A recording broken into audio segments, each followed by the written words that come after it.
우리 귀하고 은혜로운 찬양 감사합니다. 할렐루야. 우리 성도님들의 삶 가운데 주님이 주시는 강같은 평화가 넘쳐나기를 축원합니다. 저희 교회가 이제 창립 70주년을 앞두고 있습니다. 저희 교회가 1949년 10월 21일 이제 저희 교회가 창립되어졌는데 이제 70주년을 앞두고 있습니다. 그래서 교회 창립을 앞두고 이제 제가 교회사 35년사, 50년사 이렇게 교회마다 그 교회 역사를 기록하는 책이 있습니다. 저희 교회 교회사를 한번 쭉 찾아보았습니다. 저희 교회의 초대 장로님이 누구신지 기억하시죠? 누구시죠? 우리 교회 제일 1호 장로님이 잘 모르십니까?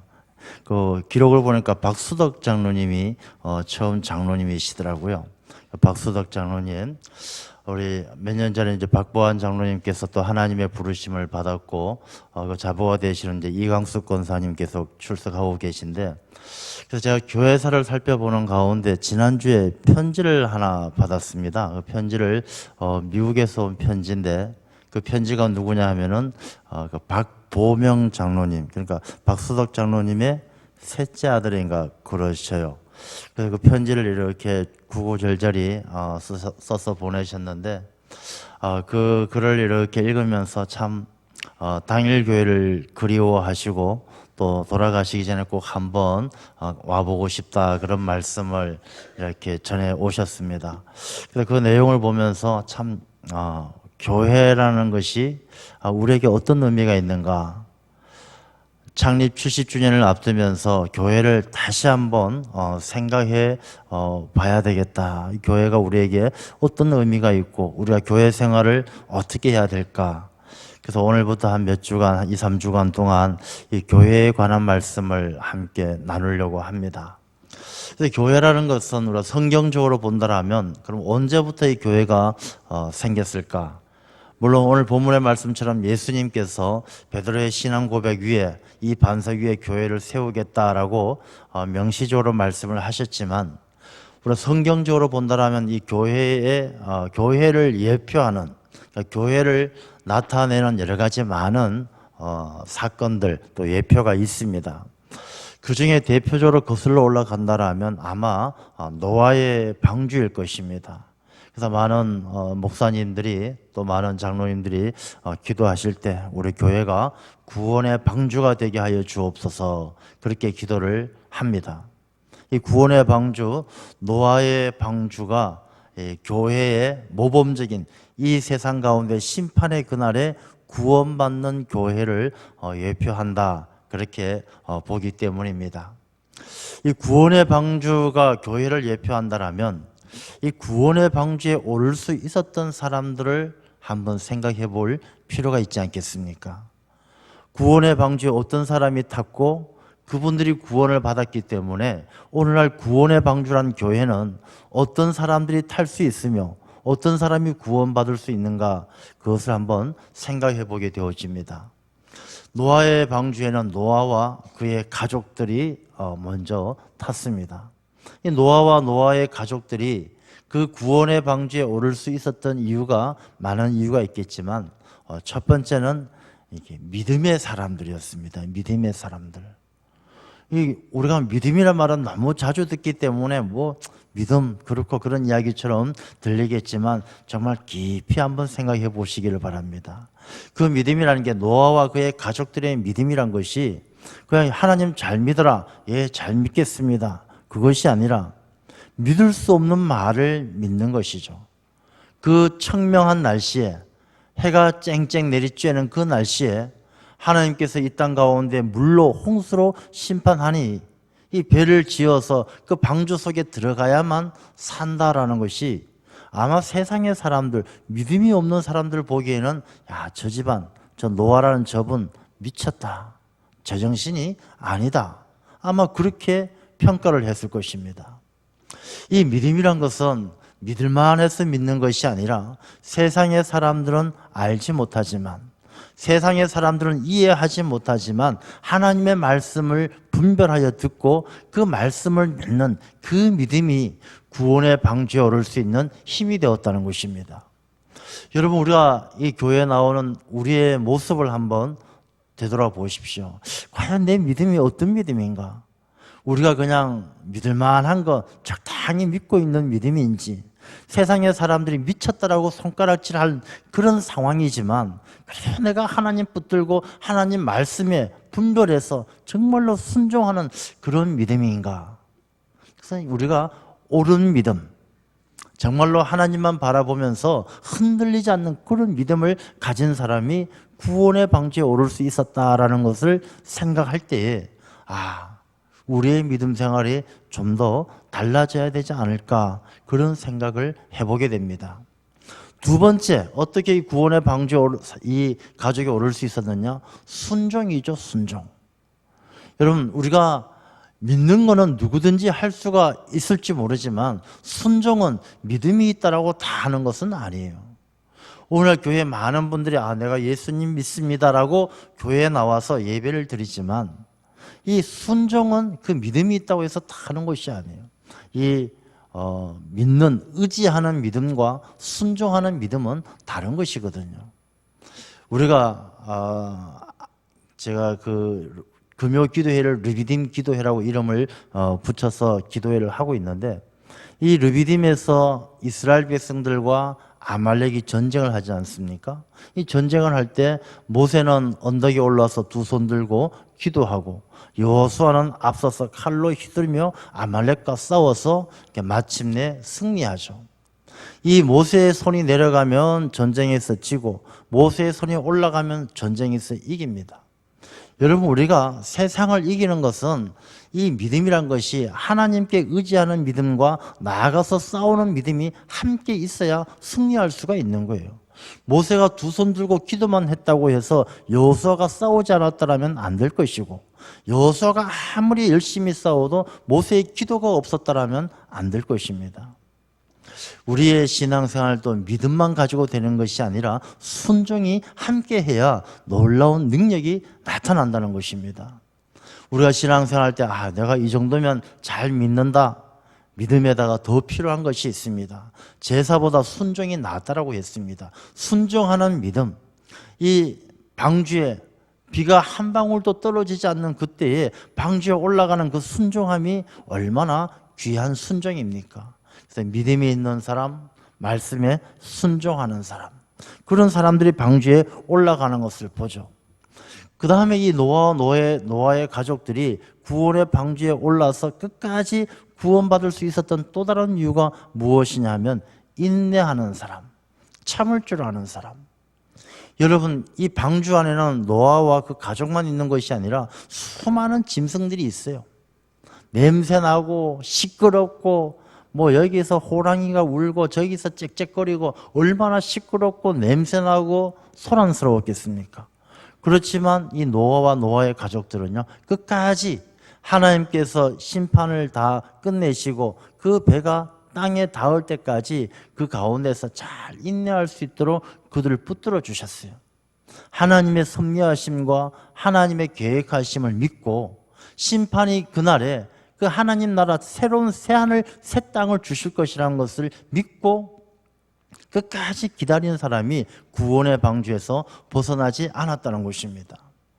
오늘날에 많은 사람들이 조금만 시끄러워도 구원의 방주에서 뛰쳐나가는 사람들이 얼마나 많습니까? 교회 가봤더니 어떤 사람 참 하는 게 마음에 안 들고 꼴 보기 싫어서 나 교회 안 간다. 방주에서 뛰어내리는 사람들이 많죠. 이 방주 안에는 많은 짐승 우글우글 냄새나고 더러워요. 교회 안에도 마찬가지입니다. 이 교회 안에도 천사들만 모이는 것이 아니라 상처 입은 사람, 거친 사람, 고약한 사람, 냄새나는 사람 다 모이는 거예요. 예전에 어떤 목사님이 그런 말씀 하시더라고요. 이 교인들 가운데, 성도님들 가운데 한 사람이 굉장히 불편하게 느껴지는 거예요.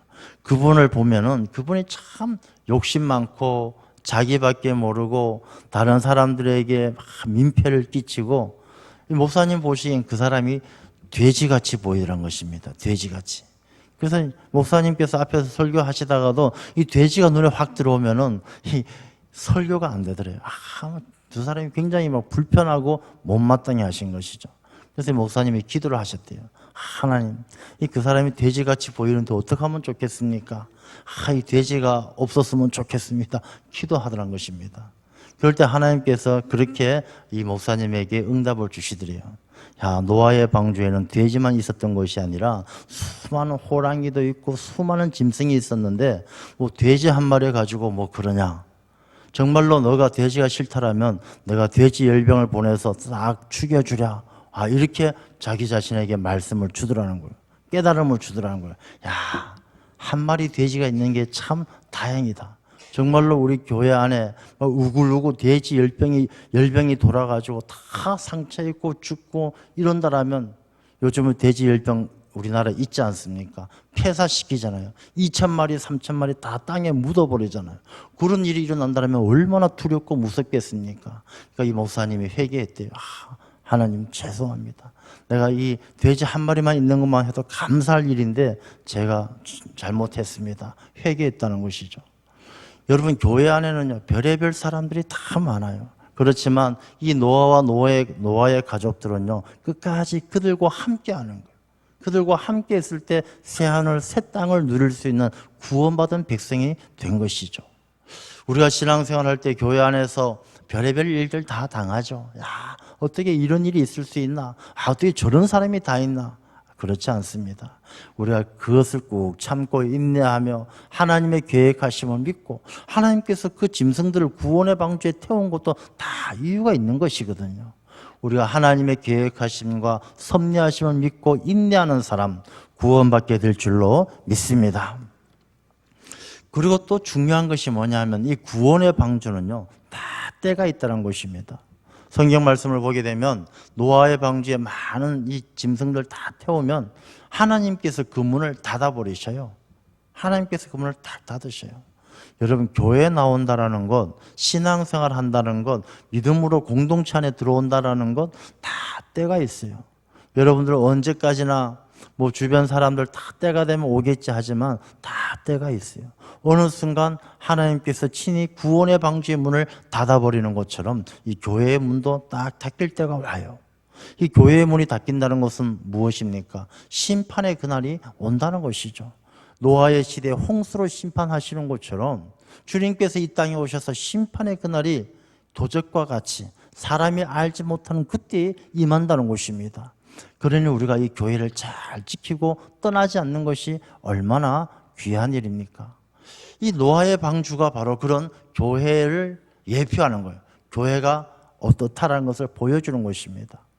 그리고 그 다음에 성경에 나오는 이 교회를 예표하는 것은 어디에 나오느냐 하면 바로 광야에서 나옵니다. 광야. 하나님께서 이스라엘 백성들을 애굽에서 이끌어내셔요. 그리고 광야에서 40년 동안 훈련시켜서 약속의 땅 가나안 땅에 들어가게 되어지죠. 하나님께서 하나님의 택하신 백성들을 애굽에서 이끌어내신 것처럼 이 세상의 죄악 가운데서 세상의 종살이 가운데서 이끌어내시고 광야에서 하나님을 예배하게 하십니다. 이 광야가 교회예요. 그래서 이 광야가 교회인데 이 교회는 우리 말씀을 보게 되면 하나님께서 광야에서 이스라엘 백성들을 구름 기둥, 불 기둥으로 인도하셔요. 이 교회를 이끌어 가시는 분은 하나님이신 줄로 믿습니다. 그래서 말씀을 보면 이 교회는 하나님께서 이끌어 가시는구나 라는 것을 알 수가 있어요. 그 다음에 이 광야 교회를 보게 되어지면 하나님께서 광야 생활을 통해서 이 사람들을 가나안 땅에 들어갈 수 있는 합당한 사람으로 훈련을 시키셔요. 그래서 이 교회는 훈련의 장이에요. 교회는 훈련의 장. 불평불만하는 사람들은 하나님께서 질병도 주시고 심판도 하시고 또 때로는 잘하는 사람을 칭찬도 하시고 세우기도 하시고 이 광야는 하나님께서 훈련시킨 이스라엘 백성들을 훈련시킨 자리인 것처럼 이 교회는 천국 가는 하나님의 백성들을 훈련시키는 훈련의 장이기도 하다라는 것입니다. 우리 공동체라는 것은 꼭 훈련이 필요해요. 왜냐하면 이 모든 공동체는 한 가지 목표를 가지고 나가기 때문에 그 목표에 합당한 사람으로 다 만들어 가시죠. 우리 교회는 천국 백성, 하나님 백성 되기에 합당하도록 훈련받는 자리입니다. 그러므로 우리가 훈련받을 땐 때로 이 이스라엘 백성들이 광야에서 그러했던 것처럼 먹을 것이 없고 마실 것이 없고 재미가 없고 즐거움이 없고 그럴 때도 있어요. 그러나 하나님께서 그때마다 일용할 양식을 주시고 치료하여 주시고 고쳐주시고 그렇게 훈련시켜 나가셔요. 우리 인생 가운데 신앙생활 하면서 때론 병도 찾아오고 가난도 찾아오고 사고도 찾아오지만 그것은 하나님께서 우리를 훈련시켜 주셔서 마침내 약속의 땅에 들어갈 수 있는 믿음의 사람으로 양육하는 하나님의 훈련의 시간이다라는 것입니다. 그래서 이 광야는 우리가 교회의 훈련, 공동체의 하나됨에 대해서 예표해 주는 그런 모습이죠. 이제 그런 구약의 교회의 모습이 이제 신약에 와서 오늘 본문의 말씀처럼 주님께서 친히 이 베드로의 신앙 고백 위에 내가 교회를 세우리니 하고 말씀을 하십니다. 그래서 오늘 본문의 말씀을 보면 13절에 빌립보 가이사랴 지방에 이르러 이렇게 말씀하시는데 이 빌립보 가이사랴라는 곳이 아주 우상 숭배가 심하고 이 로마의 황제에게 들여진 그런 도시예요. 다시 말해서 이 빌립보 가이사랴라는 것은 우리가 살아가는 이 세상을 의미하는 것이죠. 이 세상, 권세를 지향하고 성공과 출세를 지향하고 우상을 섬기는 그런 세상 가운데서 예수님께서 제자들에게 이제 물어보게 되는 것이죠. 사람들이 인자를 누구라 하느냐? 사람들이 세례 요한이라 하고 엘리야라 하고 예레미야라 하고 그러면 너희는 나를 누구라 하느냐? 할 때 시몬 베드로가 주는 그리스도시요 살아계신 하나님의 아들이십니다. 이렇게 대답을 합니다. 자, 이 말씀이 우리가 잘 생각해야 될 것이 사람들이 인자를 누구라 하느냐 물어보았고 그 다음에 너희는 나를 누구라 하느냐.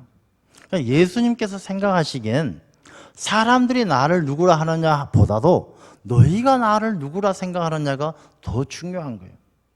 사람들이 나를 인자를 누구라 하느냐 할 때 사람들이 세례 요한이라고 이야기합니다. 세례 요한이 얼마나 매력적입니까? 세례 요한이 약대 털옷을 입고 꿀과 석청을 먹고 광야에서 외치는 자의 소리가 되어서 많은 사람들이 이 세례 요한을 따라요. 세례 요한을 보니까 참 거룩해 보이고 경건해 보이고 하나님께서 크게 쓰시는 선지자 같고 대단해 보여요. 사람들이 세례 요한을 따라요. 어떤 사람은 엘리야라고 이야기합니다. 엘리야, 기도의 능력자 아니겠습니까? 갈멜산에서 바알 제사장들, 아세라 제사장들 다 싸워 물리친 영적 승리자예요. 대단한, 권위가 있고 파워가 있고 카리스마 있고 얼마나 대단합니까? 예레미야, 자기 동족과 조국을 위해서 눈물을 흘리며 말씀을 선포했던 위대한 민족의 지도자였어요. 이 사람들은 예수님을 따르는 그 모습이요, 이 사람 세례 요한처럼 대단하다, 거룩해 보인다, 멋지다. 엘리야처럼 이 사람 참 용하다, 기도하니까 비가 온다. 예레미야처럼 이 사람은 나라를 위해서 큰 일을 하겠다. 그런 생각들로 예수님을 따르고 있었다는 것이죠. 많은 무리들이 예수님을 따르는데 그 사람들이 예수님을 어떻게 생각했느냐? 세례 요한, 엘리야, 예레미야처럼 따랐다는 것이죠. 여러분, 우리가 살아가는 이 시대에도 마찬가지입니다. 이 많은 사람들이 교회 생활을 하고 신앙생활을 하는데 이 신앙생활을 하면서 정말로 예수님을 바라보지 않고 세례 요한을 찾고 엘리야를 찾고 예레미야를 찾는 사람들이 얼마나 많은지 몰라요. 신앙생활 하시는 분들 가운데 세례 요한처럼 내가 어디 가니까 참 아주 경건하고 좋더라. 저 산속에 들어가서 그냥 기도하고 상속에 들어가서 초막을 찍고 살고 그게 참 좋더라. 막 거기 쫓아가는 사람들도 있어요. 엘리야가 좋더라. 나는 엘리야 같은 사람이 좋더라. 기도원에 쫓아가고 막 불 주시옵소서, 그냥 성령 주시옵소서, 막 그런 분도 계셔요. 예레미야 같은 예수님을 찾는 사람들도 있어요. 조국을 위해서, 민족을 위해서. 여러분, 그것은요, 세상의 사람들이 따르는, 세상의 사람들이 찾는 거예요. 용한 목사님, 용한 기도자. 이 예수님께서는 이 세상의 사람들이 찾는 그런 분이 아니셔요. 그럼 어떤 분이시냐? 너희는 나를 누구라 하느냐 물었을 때 베드로가 고백하는 그 고백, 주는 그리스도시요 살아계신 하나님의 아들이십니다. 우리가 믿고 우리가 교회의 주인 삼아야 될 분은 그리스도시고 살아계신 하나님의 아들이지 세례 요한도 아니고 엘리야도 아니고 예레미야도 아니란 것입니다. 여러분, 우리가 신앙생활 할 때, 이 교회 공동체란 공동체 안에서 우리가 믿음 생활할 때 여러분들이 바라보는 주님은 어떤 분이십니까? 세례 요한처럼 그냥 아주 거룩하고, 엘리야처럼 기도의 능력이 있고, 예레미야처럼 조국을 위해서 눈물 흘리는 그런 사람을 바라보십니까? 그렇다면 그 신앙이요, 세상의 많은 무리들과 세상의 사람들과 똑같은 것이에요. 구별되어진 교회는 그런 믿음이 아니에요. 우리가 믿는 예수님은 그리스도시고 구세주이시고 살아계신 하나님의 아들이라는 그 고백이 우리에게 있어야 할 줄로 믿습니다. 그 고백이 무엇이냐? 교회에 들어오는 교회에 들어오는 출입 허가증과 똑같아요. 이런 믿음이 없으면 교회 공동체 안에 들어올 수가 없어요. 그래서 예수님께서는 그 고백을 듣고 그 고백에 대해서 그렇게 말씀하시죠. 바요나 시몬아, 내가 복이 있도다. 이를 내게 알게 한 이는 혈육이 아니요 하늘에 계신 내 아버지시다. 여러분, 우리가 이런 고백은 내 의지로 내 지식으로 하는 것이 아니라 하나님께서 택하시고 하나님께서 베풀어 주신 은혜 가운데 살아가는 자들이 고백할 수 있는 그런 신앙의 고백인 줄로 믿습니다. 그런 고백이 내게 없다라면요, 내가 아직 하나님의 은혜를 잘 모르는 거예요. 하나님께서 내게 베풀어 주신 은혜 가운데 살아가는 삶이 아니란 것이죠. 하나님의 은혜를 깊이 알고 하나님께서 나를 불러주신 그 놀라운 은혜를 생각하면 주는 그리스도시요 살아계신 하나님의 아들이십니다라는 고백을 하지 않을 수가 없다는 것입니다. 그런 고백이 오늘날 우리 교회까지 흘러오게 된 것이죠. 오늘 본문의 말씀 앞에 보게 되어지면 예수님께서 그런 말씀을 하셔요. 너희들은 12절 보면 바리새인들과 사두개인들의 교훈을 삼가라, 그런 말씀을 하셔요. 여러분, 바리새인들과 사두개인들의 누룩을 주의하라, 그 교훈을 삼가하라, 이 말씀이 교회 앞에 나오는 말씀의 이유가 있어요. 이 바리새인들은 어떤 사람이냐면, 이 바리새인들은 자기들의 율법을 중요시하고 자기들의 전통과 관습을 지키는 사람들이 바로 바리새인들이에요. 사두개인들은 무엇이냐면, 사두개인들은 세상적인 성공을 지향하는 사람들이에요. 사두개인들은 이 황제와 잘 결탁을 해서 자기들의 성공, 부귀영화, 부활도 믿지 않고 천사도 믿지 않고 세속적인 신앙을 추구하는 사람들이 바로 사두개인이에요. 예수님께서 이 교회를 세우신다는 말씀을 하기 이전에 이 제자들에게 하신 말씀이 바리새인들과 사두개인들의 누룩을 주의하라 하신 말씀은 이 누룩이 교회 안에 들어올 수 있기 때문에 미리 주의하라라고 말씀하시는 거예요. 이 바리새인들처럼 이 교회에 잘못된 이단적인 사상이 들어오거나 자기 인간 중심의 인본주의적인 신앙으로 가선 안 된다는 것입니다. 전통과 관습에 매이고 형식에 매이고 자기 생각에 매이는 그런 신앙이 되어서는 안 된다는 것이죠.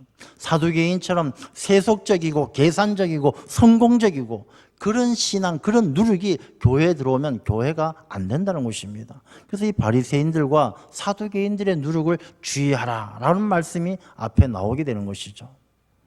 여러분, 주님께서 베드로의 고백, 주는 그리스도시요 살아계신 하나님의 아들이십니다라는 그 고백 위에 세운 교회는 바리새인들과 사두개인들의 누룩이 있는 그런 교회가 되어서는 안 된다는 것입니다.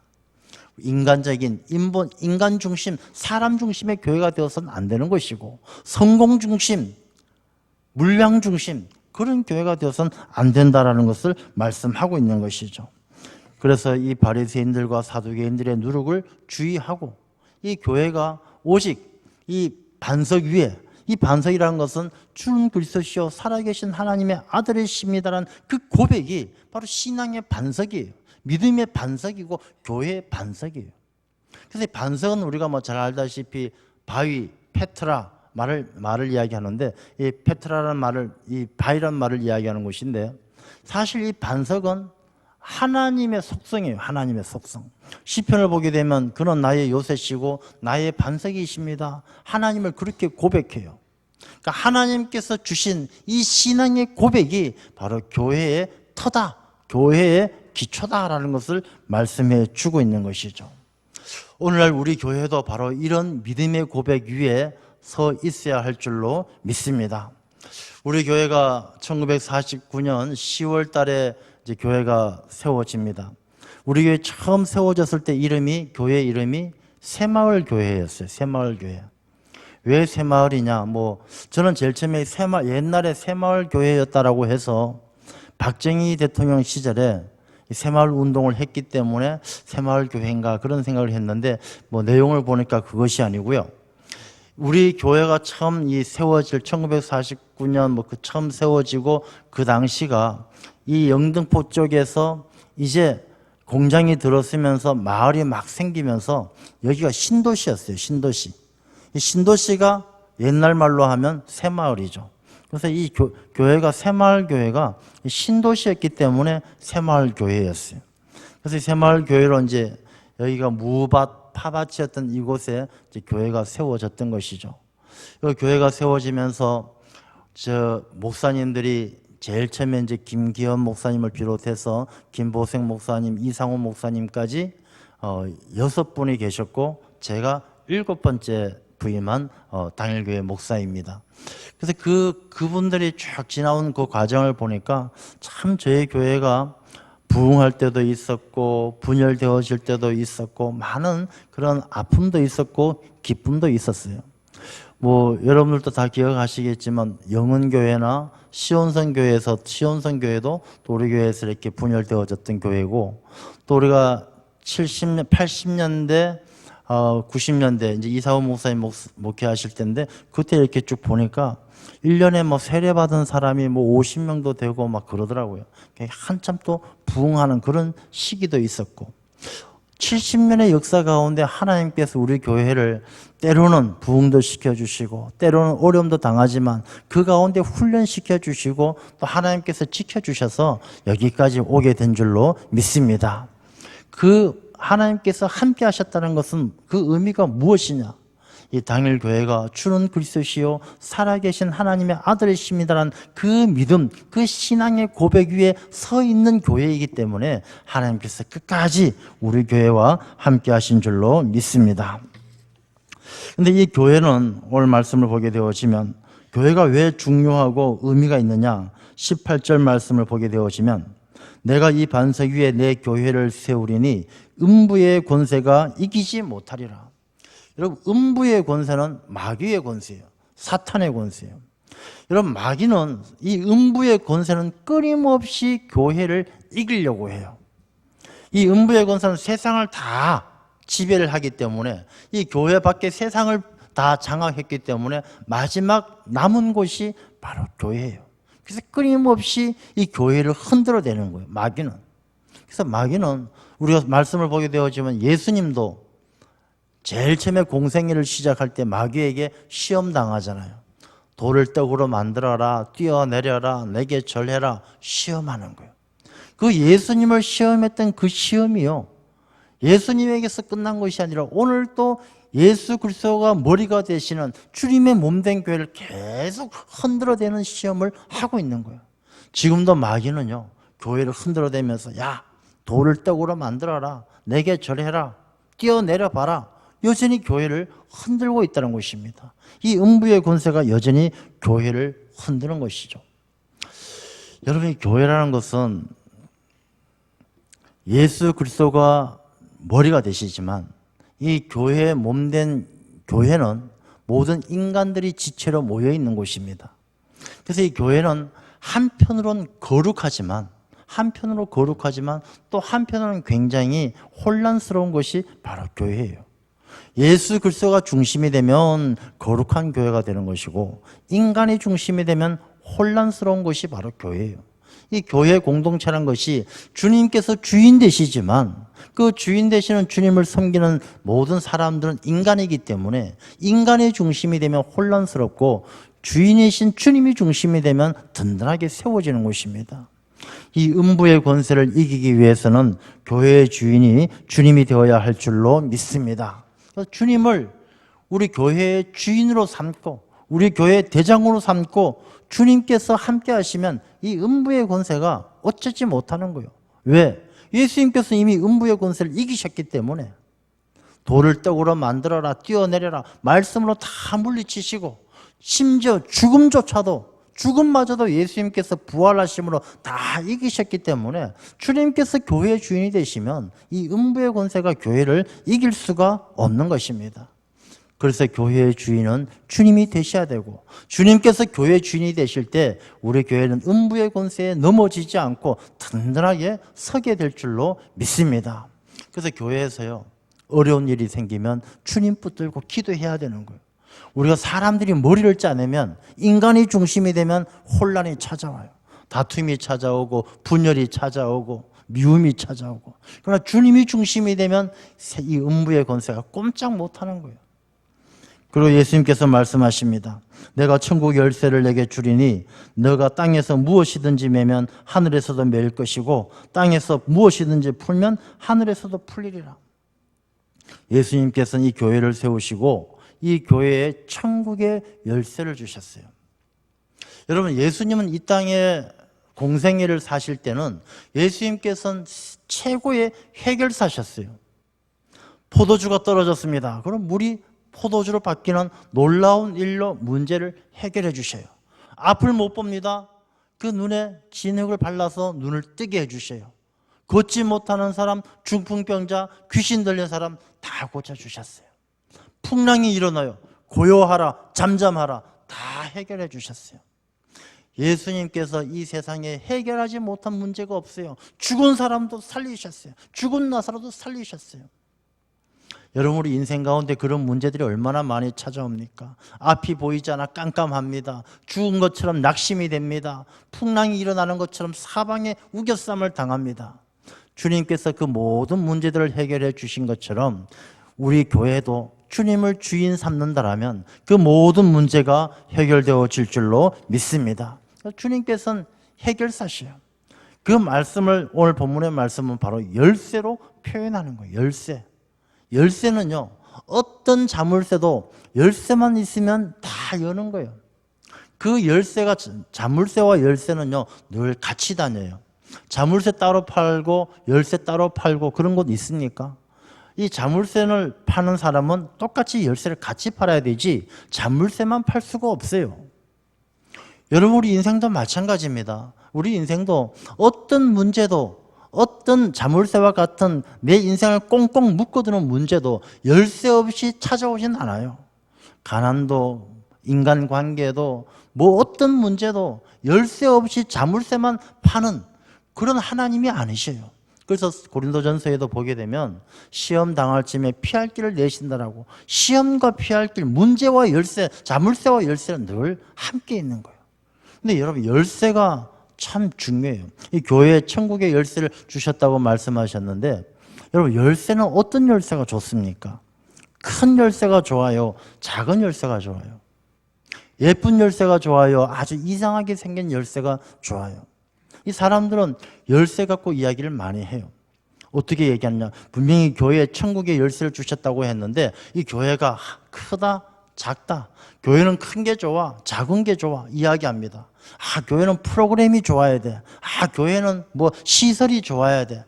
교회는 목사님 설교가 좋아야 돼. 찬양대 찬양이 좋아야 돼. 많이들 이야기합니다. 여러분, 열쇠는요, 예쁘다고 잘생겼다고 크다고 작다고 좋은 게 아니에요. 그럼 어떤 열쇠가 좋으냐? 자물쇠에 딱 맞는 열쇠가 좋은 거예요. 그럼 자물쇠 열쇠가 딱 맞아야 열리는 것이지, 이 자물쇠 크다고 열리는 것이 아니고 작다고 열리는 것이 아니고 예쁘다고 열리는 것이 아니란 것입니다. 여러분, 교회라는 것이요, 크다고 좋은 게 아니고 작다고 좋은 게 아니고 프로그램이 좋다고 좋은 게 다 그래서 좋은 게 아니에요. 그럼 어떻게 해서 좋으냐? 내가 교회의 주인 되신 예수님에게 맞는 사람이 되면 어떤 교회도 천국의 열쇠가 되는 거예요. 내가 어느 교회든지 가서 그 교회에서 내가 예수님을 깊이 만나고 예수님의 말씀에 순종하고 기쁨과 감사함으로 살아간다면 그게 바로 천국의 열쇠가 되는 것이지, 저 교회는 제자 훈련 잘하니까 그 교회가 천국의 열쇠가 있다. 그렇지 않아요. 저 교회는 뭐 찬양을 잘하니까 천국의 열쇠다. 그렇지가 않다는 것입니다. 우리가 예수 그리스도에게 잘 맞는 사람, 하나님의 말씀에 합당한 사람, 그렇게 감사와 기쁨으로 살아간다면 바로 그것이 천국의 열쇠가 되고 그 교회를 통하여 내가 구원받는 백성 될 줄로 믿습니다. 그래서 우리가 이 창립 70주년을 앞두면서 이제 교회에 대해서 다시 한번 생각해 보게 되어지는데, 이 교회에 대해서 다시 한번 생각해 보는 이유가 무엇이겠습니까? 이유가 있어요.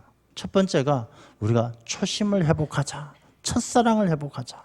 에베소 교회가 첫사랑을 잃어버렸을 때 촛대가 옮겨지는 것처럼 우리 인생의 성령의 불을 밝히기 위해서는 우리가 예수님을 만났던 첫사랑을 회복하자. 이 교회가 교회되면 주는 그리스도시요 살아계신 하나님의 아들이십니다라는 그 고백을 다시 한번 내가 마음을 다해서 고백할 수 있도록 주님 앞에 내 첫사랑을 회복하자는 것입니다. 두 번째는 다시 한번 뜨겁게 사랑하자는 것이죠.